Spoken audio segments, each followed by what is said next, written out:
Baik, Assalamualaikum warahmatullahi wabarakatuh. Perkenalkan, nama saya Dwi Permatasari, NIM 1911270032. Di sini saya akan mereview kembali dari makalah kelompok 3 yang berjudul minuman keras. Definisi minuman keras dan narkoba. Yang pertama itu narkoba. Narkoba merupakan singkatan dari narkotika, psikotropika, dan obat terlarang. Narkotika merupakan obat atau zat yang berasal dari tanaman maupun bukan tanaman, sintesis maupun semi sintesis, yang dapat menimbulkan pengaruh-pengaruh tertentu bagi mereka yang menggunakan dan memasukkan zat tersebut ke dalam tubuh manusia. Pengaruh tersebut dapat berupa pembiusan, hilangnya rasa sakit, rangsangan, semangat, dan halusinasi, atau timbulnya hayalan-hayalan yang menyebabkan efek ketergantungan bagi pemakainya. Yang kedua, miras. Miras adalah minuman yang mengandung alkohol dan dapat menimbulkan ketagihan. Minuman keras berbahaya bagi pemakainya karena dapat mempengaruhi pikiran, suasana hati, serta perilaku, serta menyebabkan kerusakan fungsi organ-organ tubuh. Faktor-faktor selanjutnya terdapat faktor-faktor penyebab minuman keras dan narkoba. Beberapa faktor diantaranya untuk memenuhi keinginan akan sesuatu hal yang baru, seru, dan berisiko, untuk menstimulasikan rasa tertentu, atau termasuk memuaskan rasa penasaran, ingin merasakan sesuatu yang mengubah kesadaran, dan lain-lainnya, untuk mengatasi atau melupakan masalah atau perasaan. Bentuk-bentuk minuman keras dan narkoba.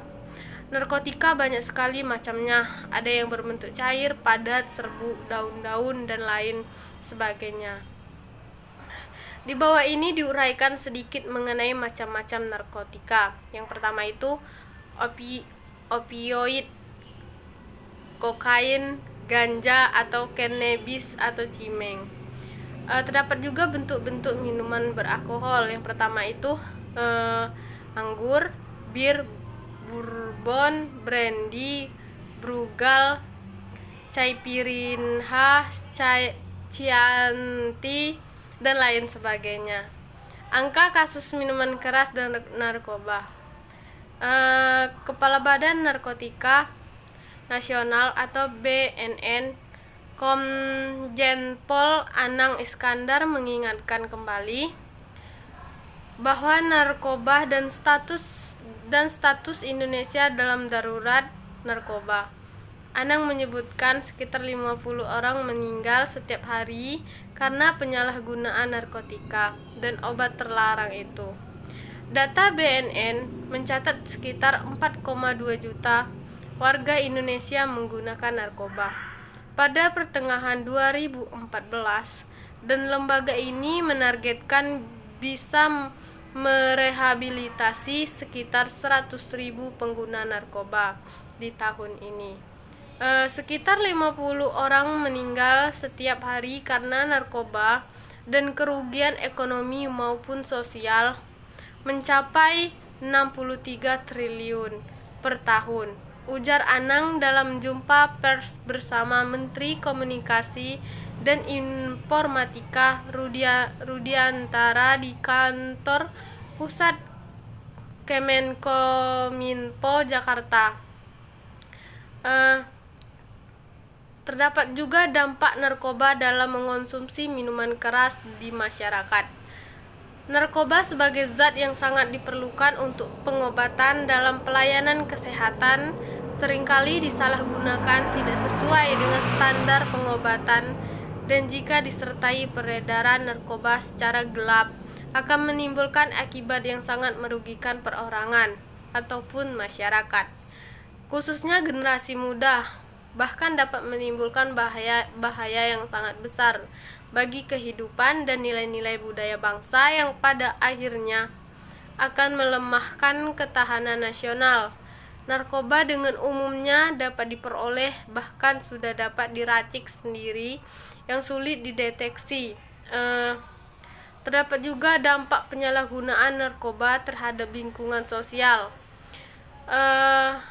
gangguan mental, antisosial dan asusila, dikucilkan oleh lingkungan, merepotkan dan menjadi beban keluarga.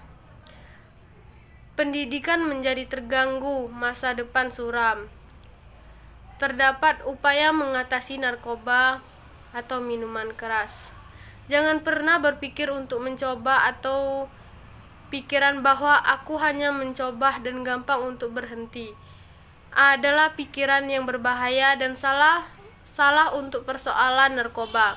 Menghindari diri dari pemakaian narkoba atau minuman keras adalah dengan sikap menolak untuk memakainya karena sadar penuh terhadap konsekuensinya yang diakibatkan. Sikap menolak